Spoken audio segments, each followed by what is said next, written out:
From the Ursuline School Studios in New Rochelle, New York, this is Time Machine News. Your host, Angelina Campanile. Good evening. We have a series of reports here tonight on Time Machine News about some of the most momentous natural disasters in human history. We begin with Julia Bassano in ancient Pompeii. Julia? Thanks, Angelina. On August 24th, 79 AD, Pompeii, Naples, and Herculaneum were showered with ash from Mount Vesuvius. Pompeii was on the southeastern side of the volcano, while Naples and Herculaneum were on the northwestern side. Philosophers are calling it a pyroclastic flow, which is an explosive and violent eruption. These types of volcanoes have two stages, the Philian phase and the Phleian phase. The first phase was the explosion, and the second stage consisted of surges, which is a large amount of ash and lava sweeping across the area. I sat down with Pliny the Younger, a bystander during the dramatic occasion. Where were you during the incident? I was on a sailboat with my mom. We knew in the days leading up to the explosion that the gods were very angry. Smoke was rising from the volcano, so we figured we'd stay as far away as possible. We saw the whole thing from the sailboat. Could you describe what you saw? Oh, you know what? I actually wrote it down because it was just so remarkable. Can I read it to you? Of course. Okay. This is what I wrote. It was kind of like an umbrella pine, for it rose to a great height on a sort of a trunk and then split off into branches. Sometimes it looked white, sometimes blotched and dirty, and all the soil and ashes it carried with it, it was like leaves on a tree. It was a tree. Yes, it was definitely like a tree. A giant, horrific, horrendous, terrible tree. Thank you, Pliny. It seems as though most, if not all, of the residents of both cities were killed during the eruption. We pray that they are well cared for by Hades. Back to you, Angelina. Thank you, Julia. We now move forward in Time Machine News by 1900 years to a breaking story in Northern California.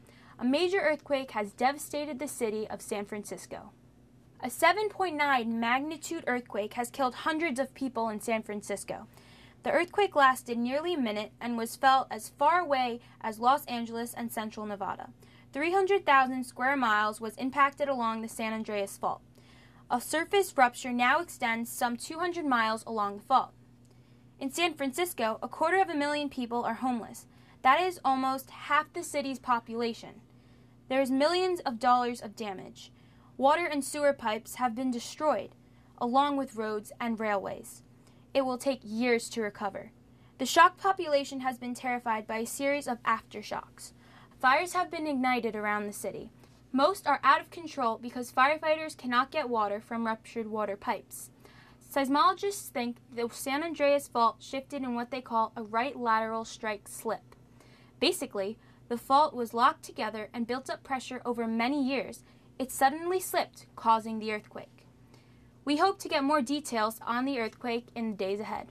Now our Time Machine News moves further north on the west coast to Washington State in 1980. Reporter Hannah Black is near Mount St. Helens. Thank you, Angelina. I am just a few miles from Mount St. Helens, where in 1980 in southwestern Washington State, Mount St. Helens blew and killed 57 people and caused lots of destruction. Several days ago, the currently active volcano Mount St. Helens erupted and spewed tons of ash and rocky lava miles into the sky, causing it to rain down on the sides of the mountain and surrounding areas.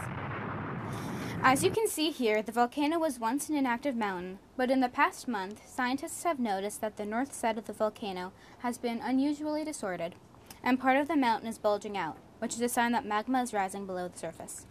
When the volcano blew, it took off half of the mountain with it.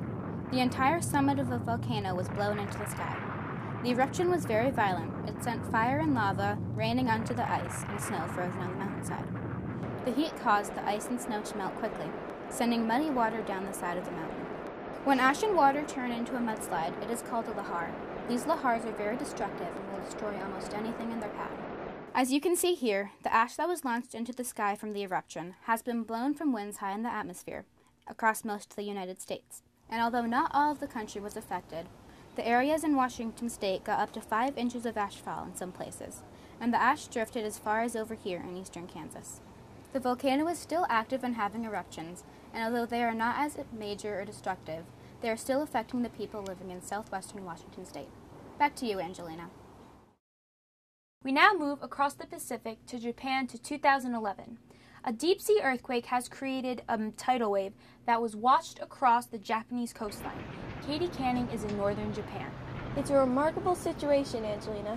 Approximately 1 hour ago at 2:46 p.m., an earthquake struck the Japanese coast.